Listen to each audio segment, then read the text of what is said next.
आपकी इस पे क्या राय है कि मतलब जो बच्चा अभी प्रिपरेशन कर रहा होगा, 45 डेज बचे हुए हैं, पॉइंट वाइज बताइएगा उसको क्या क्या करना है और क्या क्या नहीं करना है, डूज एंड डोंट दोनों, 5 पॉइंट। ठीक है, चलो मैं डूज बताता हूँ।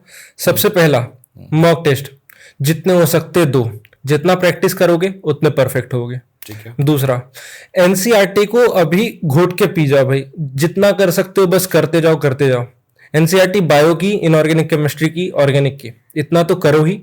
फिजिकल में और फिजिक्स में बस फॉर्मूलाज रटते जाओगे, फॉर्मूलाज को रिवाइज करते जाओगे। जो तुम्हारा समझ आ रहा है कि टेस्ट में कुछ चैप्टर्स वीक रह जा रहे हैं, उनको थोड़ा बहुत रिवाइज करते रहो। तीसरा, जो टेस्ट दे रहे हो उसका एनालिसिस करो, ठीक है। उसमें जो गलतियां हो रही है उसको पकड़ो, उसको जाके फिर से रिवाइज करो, ठीक है। इससे तुम्हारे सारे वीक पॉइंट्स खत्म हो जाएंगे।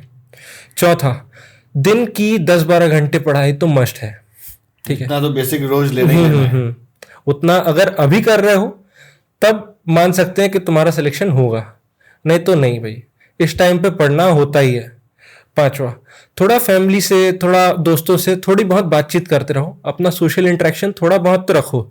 नहीं तो जो तुम बोलते हैं ना कि इस टाइम पे एंजाइटी बहुत होती है, वो सबको खत्म करने के लिए थोड़ा फैमिली से सपोर्ट लो, थोड़ा दोस्तों से, थोड़ा बड़े भाई से, छोटे भाई से बात करते रहो, चिल रहो थोड़ा सा, पर साथ में पढ़ाई भी करते रहो। रिलैक्स होना बड़ा जरूरी है, मतलब समय समय पे मैं बोलूंगा कि रिलैक्स भी रहो, और जब पढ़ने की बारी आए तो मैं बोलूंगा उसको एक नोट और लगा दो कि अब जब पढ़ेंगे तो दोबारा डबल एनर्जी से पढ़ने वाले हैं, है ना। तो जब ये वाला फीलिंग होता है तो वो बोलते हैं ना, जैसे जैसे आप ऊपर जा रहे हो तो चढ़ाई की तरफ, तो फ्रिक्शन बढ़ जाता है, और जितना फ्रिक्शन बढ़ता है तो उतना आपको और स्ट्रेंथ लगानी पड़ती है, ग्राइंड करना पड़ता है। तो जो मेरा मानना है कि भाई 600 से ऊपर वाला जो 700 तक की जर्नी है उसमें डबल फ्रिक्शन हो जाता है, बिल्कुल, और 7 से ऊपर निकल जाओगे तो 3 टाइम्स हो जाएगा।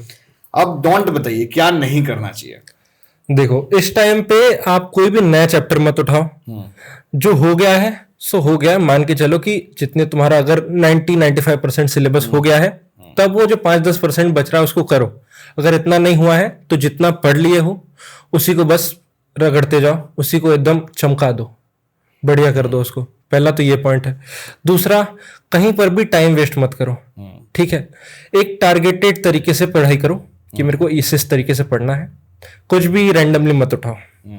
तीसरा, अब टाइम नहीं है कि तुम कोचिंग अटेंड करो, अब टाइम है रिवाइज करने का, मॉक टेस्ट देने का, यही सब करो बस, ठीक है। चौथा, टॉक्सिक लोगों से दूर रहो, चाहे वो तुम्हारा दोस्त हो, चाहे तुम्हारी गर्लफ्रेंड हो, कोई भी हो, दूर रहो भाई। 45 दिन की बात है, भूल जाओ उसको, डिस्ट्रैक्शन नहीं लेना। हाँ, डिस्ट्रैक्शन अभी कुछ नहीं होना चाहिए, ठीक है। लास्ट पॉइंट, अगर कोई भी तुमको आखिरी के मोमेंट पे कोई बातें बोल देता है, जैसे तुम बोर्ड्स का इसी टाइम पे रिजल्ट आता है, ठीक है। बोर्ड्स में कभी रिजल्ट खराब हो जाए, बोर्ड्स अगर तुम्हारा अच्छा ना जाए, तो वो सब चीजों को पॉजिटिवली लो कि मैं इसमें नहीं कर पाया, इसमें फोड़ के दिखाऊंगा, इसमें मैं करके दिखाऊंगा। तो वो उस तरीके का एटीट्यूड रखना होता है कि चलो इसमें अगर थोड़ी सी कसर रह गई ना तो हम अगले वाले में प्रूव कर देंगे। तो ये आपका अंदर से एक्सेप्टेंस होता है कि मैं करना चाह रहा था, नहीं हुआ, बट इस अटेम्प्ट में कर दूंगा।